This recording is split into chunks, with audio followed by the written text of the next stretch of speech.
Here's a fact you might not be aware of. The moment you walk out of the door of your apartment, everybody is looking for one thing to sell you something and take away your money. And make no mistake, if you don't take great care of your money and make an effort to protect it, those dollars will eventually slip through your fingers. But what if we told you there are ways to safeguard against that? Well, here are 10 stupid, simple money rules that you need to follow. Welcome to Productive Millionaires, the place where future billionaires come to get inspired. Number 1, sit on enough cash, but pay attention to inflation. You know, there was a time when most currencies used to be backed by gold or other precious metals and proudly held their store of value. Pet agree. But those days are long past. In fact, holding all of your wealth in cash is a very stupid idea because of a sneaky but dangerous phenomenon called inflation. In other words, the value of your money decreases as prices rise. Inflation is a crucial factor to consider when it comes to personal finance because it affects the cost of living, the value of your assets, and the performance of your investments. So, for example, let's say you've got $10,000 in a savings account that pays a 1% interest rate per year. If the inflation rate is 3%, the purchasing power of your savings will decrease by 2% every year. And this means that you'll lose money in real terms because the interest rate you earn is lower than the inflation rate. So yeah, holding money in your savings account during high inflation times is kind of like scamming yourself.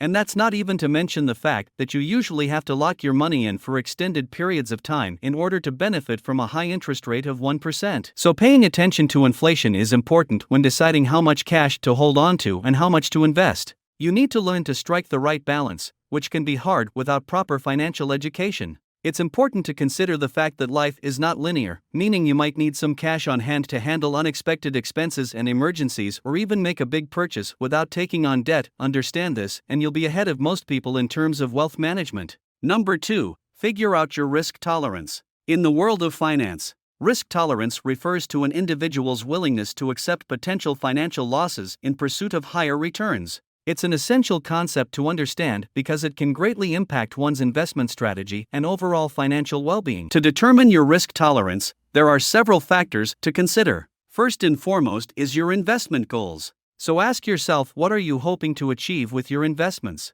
Are you looking for long-term growth or are you more interested in preserving your capital? Knowing your investment goals will help you to determine how much risk you can afford to take on. Another factor to consider is your investment horizon. This refers to the length of time you plan to hold on to your investments. If you have a longer investment horizon, you might be able to tolerate more risk because you have more time to ride out any short-term losses. On the other hand, though, if you have a shorter investment horizon, you may need to be more conservative with your investments. Your current financial situation is also an important factor to consider here. How much debt do you have? Do you have an emergency fund in place? These factors can impact how much risk you can afford to take on. And finally, your personal feelings about risk should also be taken into account. How comfortable are you with the idea of potential losses? Are you willing to take on more risk in exchange for potentially higher returns, or would you prefer to play it safe? What you'll find here is that depending on your age, your risk tolerance can be higher or lower. Remember, high-risk moves are for young people or for those with a fat bank balance, whereas YOLO ing that's for fools and gamblers is number 3, that you're paid what you ask, not what you're worth.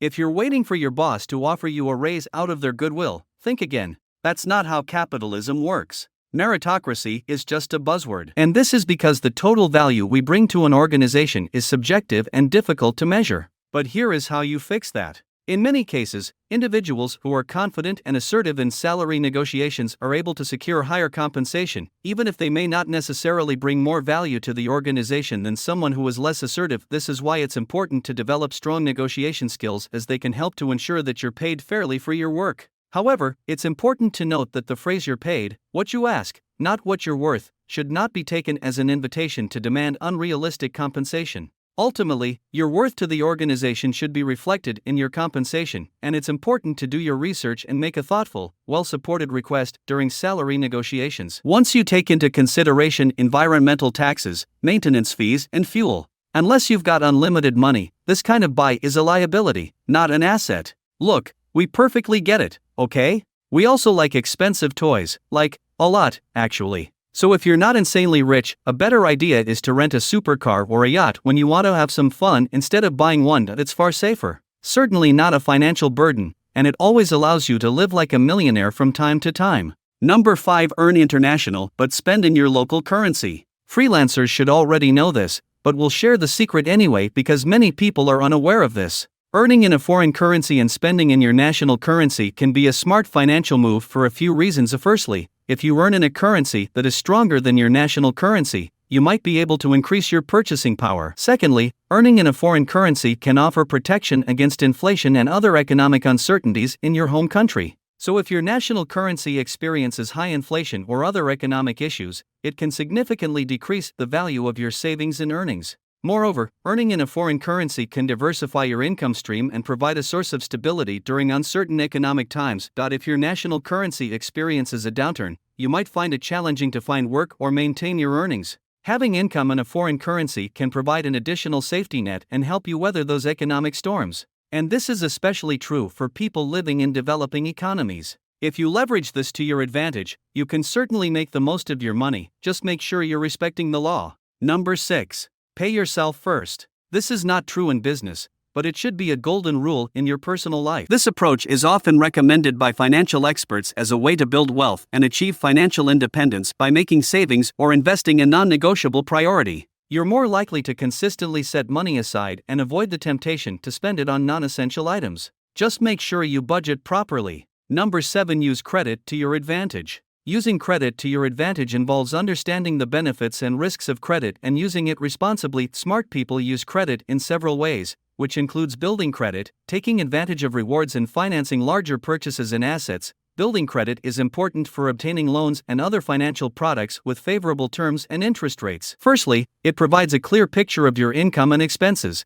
allowing you to make informed decisions about where to allocate your money. This helps you to prioritize your spending and to avoid overspending. Secondly, budgeting helps you to save money by identifying areas where you can cut back on expenses. Thirdly, budgeting can help you to avoid debt by ensuring that you have enough money to cover your expenses and debts. And finally, budgeting can reduce stress and anxiety by giving you a sense of control over your finances and helping you to plan for the future. And all of this lies in your ability to stay disciplined. Number 9. Spend less than you earn. Spending less than you earn is, of course, a good idea because it enables you to save money and build wealth over time. When you spend less than you earn, you've got money left over that you can use to pay off your debt. Overall, spending less than you earn is a key component of financial stability and long-term wealth building. Number 10. Do tax avoidance, not cash evasion. Cut avoidance is a legal practice used to minimize tax liability without engaging in tax evasion, which is illegal. It involves using legal tax strategies such as taking advantage of tax deductions and credits, investing in tax-deferred retirement accounts, and structuring business transactions in a tax-efficient manner to reduce the amount of taxes owed to the government.